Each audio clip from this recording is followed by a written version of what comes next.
Good morning. This is KELOLAND on the go with all you need to know in news and weather as you start your weekend. We also have your boredom busters coming up, but first, our top story.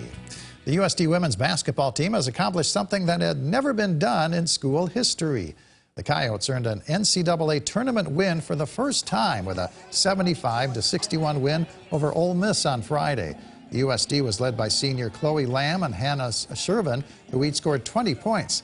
The Coyotes have accomplished much on the court over the past few seasons, but Friday's win was what they were missing in their legacy.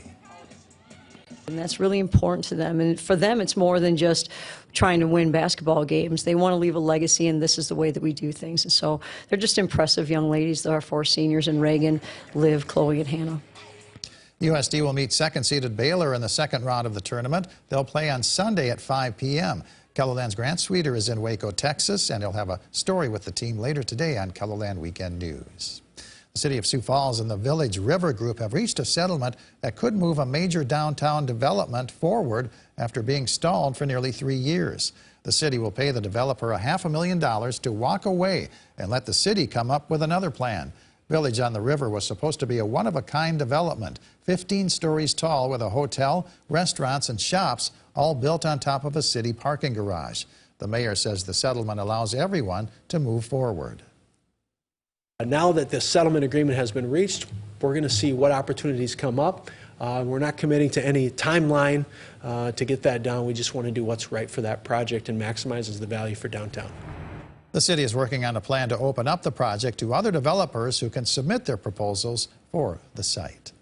Let's get a first look at the forecast now with meteorologist Adam Rutten in the Storm Center. Good morning, Adam. Good morning, Perry, and good morning, everybody. A beautiful start to the day out there, a little on the cool side, so you will want to have the coat ready to go at first, but you're not going to need it by the afternoon. That being said, a gorgeous view over the water at Lake Madison with that sunrise. I will never get tired of looking at this. 27 with a southwesterly breeze at 6 miles per hour, and this is only the beginning of a great final day of winter, especially if you like warmer temperatures. 24 with a view downtown. There's the 10th Street overpass with a decent bit of sunshine on the way. Now just up to 25 as we move up 1 degree in Sioux Falls. 27 in Mitchell, 37 though toward Pierre and in Sisseton.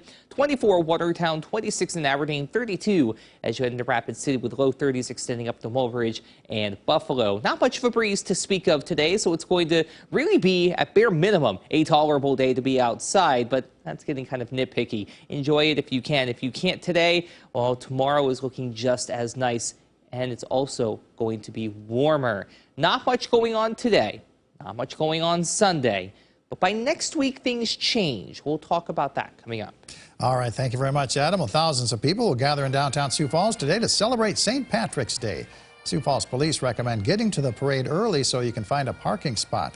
Police are expecting big crowds with the nice weather and the parade resuming following a 3-year absence because of the pandemic.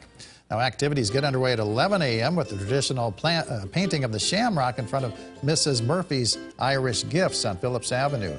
The St. Patrick's Day Parade gets underway at 2 o'clock starting at 13th and Phillips by our KELOLAND studios and goes north to 5th Street. The Vanguard Squadron ethanol-powered airplane stunt team performs at the start of the parade, weather permitting. The falls at Falls Park, as well as the Arc of Dreams, will be lit green. The Lucky Sevens 1 mile, 5 mile, and 5K runs start at 1 p.m. at Remedy Brewing Company at the 8th and Railroad Center. The Sioux Empire Arts and Crafts Show features handcrafted and handmade items by artists and crafters from across the Midwest. The show is taking place in the Expo Center of the W.H. Lyon Fairgrounds from 9 to 5. Admission is $7, free for ages 12 and under. Golfing season is underway in Sioux Falls. All 27 holes are open at Elmwood Golf Course, cart path only. The clubhouse opens at 10 a.m. The driving range opens at 10:30. Tee times go from 11 a.m. to 5:30 p.m. The Dakota Territory Gun Collectors Association is hosting the Kurt Carter Memorial Gun Show at the Cottington County Extension Complex in Watertown. Today's hours are 9 to 5. Sunday's hours are 9 to 3. Admission is $10. The Concrete Challenge at the Denny Sanford Premier Center features riders on motorcycles, ATVs, go-karts, and even lawnmowers racing on a track sprayed with Coca-Cola fountain syrup. The syrup allows the vehicle tires to stick to the track. They start riding on it so they don't slip and fall down, and then eventually they start laying rubber eventually they're racing on their own rubber.